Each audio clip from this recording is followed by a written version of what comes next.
Right here, steps lead up from the pavement and then they just stop. They're completely bricked up. There's no plaque, no sign, no council notice explaining why.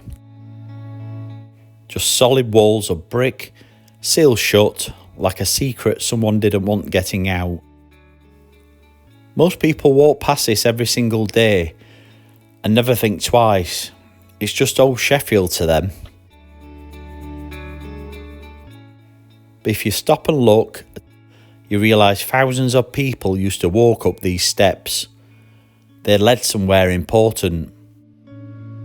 But today, the only way to see what's on the other side is to climb over.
On this side, the noise starts to fade. It doesn't look like much at first. Just a big open bit of grassland sitting high above the city. It's a great spot for a view or for a walk.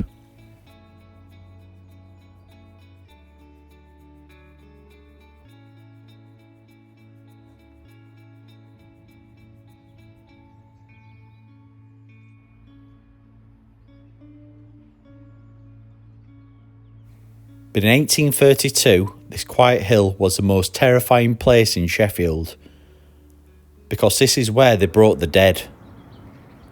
And at the top of this hill is a Cholera Monument. This monument was finished in 1835. It's a huge gritstone needle and memorial to 402 people who died during Sheffield's first ever cholera outbreak. To understand the fear of this hill, you have to imagine Sheffield back then. It wasn't the green city we know now. It was a titan of industry. The rivers below us, the Don and the Sheaf, were basically the engines of the world, powering the grinding wheels for the steel trade. But the city was growing too fast. People were being crammed into back-to-back houses, tiny dark rooms with no light and no fresh air. There were no toilets, no sewers, just shared courtyards and shared water pumps. Stand here today and the air is fresh. But in 1832, the city was a stink trap. And then a new kind of death arrived from overseas. It travelled from India across Europe, and finally it landed here. We're standing on Charter Road now. It's a wide modern road with shops and traffic. But in 1832, this was called Button Lane. This was ground zero. The very first recorded cholera case in Sheffield appeared right here. And the symptoms? They were a nightmare. It wasn't like a cold or a slow fever, it was violent. Within hours, people were hit with extreme vomiting and dehydration. Their skin would turn a ghostly shade of blue. They called it the Blue Death. You'd see your neighbour at the pump in the morning, and by sunset they'd be dead. The doctors at the time were stumped. They believed it was basically bad air. They thought the smell of the slums was what was killing people. They told everyone to burn tar in the streets to cleanse the air.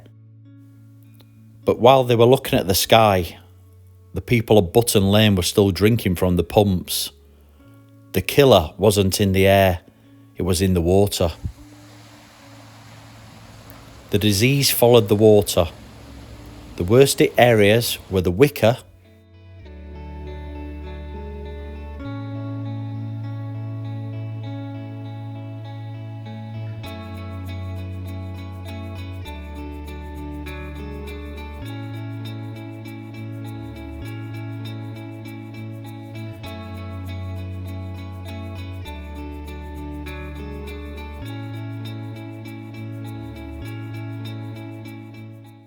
and Pond Street. These were the low damp parts of the city where the houses were packed tight along the River Don. Imagine the July heat of 1832, the stench of the river, the absolute panic. You'd hear the sound of the cholera carts rattling over the cobbles every morning and evening to collect the bodies. At first they tried to bury the victims at St George's churchyard, but the city went into meltdown. People were terrified that burying the poisoned bodies near their houses would infect the whole neighbourhood. There were riots. Mobs actually attacked the carts. People demanded the dead be moved away, somewhere high up, somewhere isolated. Authorities looked at the ridge on Norfolk Road. They needed a plague pit away from the living. A direct route to carry the victims straight up this hill. The hillside became the emergency solution. Right here under this grass. Most were put in a single massive mass grave. No individual headstones, no ceremony. Just a desperate rush to get them in the ground. Underneath us right now is one of the largest mass graves in the north. But there's a catch. Look at this one elevated mound. John Blake. He was a master cutler, one of the most powerful men in Sheffield. Also George Toyne. George Toyne's family wanted him to be remembered, so a smaller stone was laid in his memory. And John Simonite, another victim.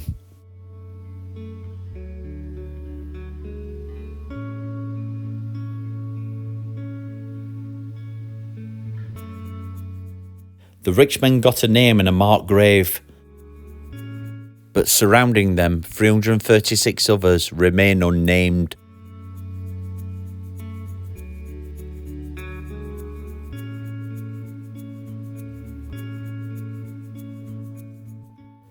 Eventually the city started to learn. After another outbreak in 1849, they realised they couldn't keep living like this. They needed to bring clean water in from the moors.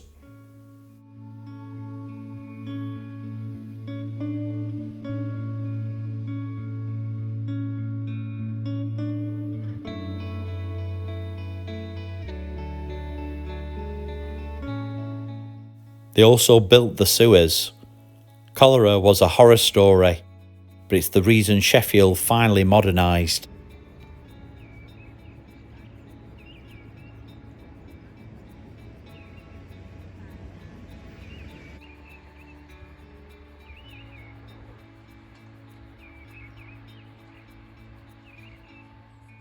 It's hard to imagine the fear this hill once held.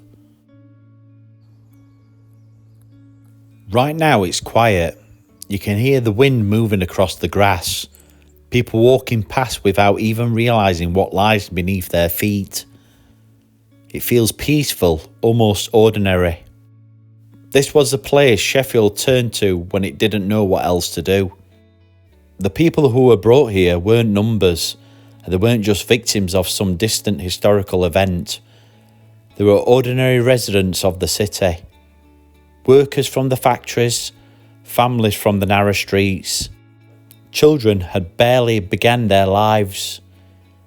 People who woke up one morning expecting a normal day, never knowing it would be their last. The truth is, when cholera arrived, the city wasn't ready. No one really understood what was happening or how to stop it. Fear spread just as quickly as the disease itself. Rumours, panic, anger, all of it filled the streets below. So this hill became a solution, a place far enough away from the crowded neighbourhoods where the city could bury its dead and try to move forward.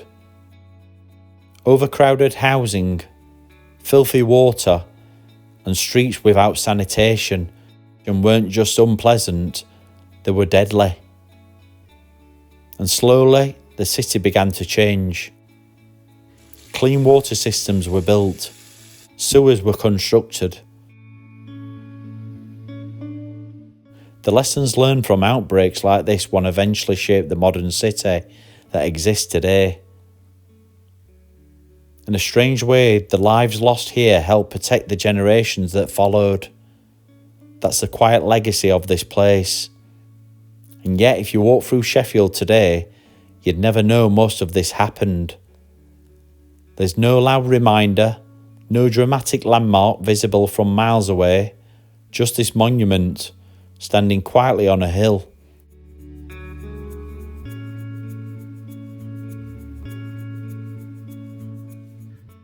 And a set of stairs that at first seemed to lead nowhere. But places like this are important. They remind us that cities aren't just built from steel and stone. They're built from the lives of the people who lived in them, the struggles they faced, the mistakes they made, and the changes that came afterwards. Sometimes the most ordinary looking places hold the heaviest stories. A grassy hill, a stone monument, a staircase sealed with bricks. On the surface they look like forgotten parts of the city, but underneath them is a story about fear, loss and change. It's about understanding how the city we see today was shaped by the people who came before us, even the ones whose names were never written down. So next time you pass somewhere that looks old, strange or out of place, it might be worth taking a look. Because remembering places like this isn't just about the past. And maybe that's why it's worth stopping here for a moment. And also telling their stories, we ensure they are never forgotten.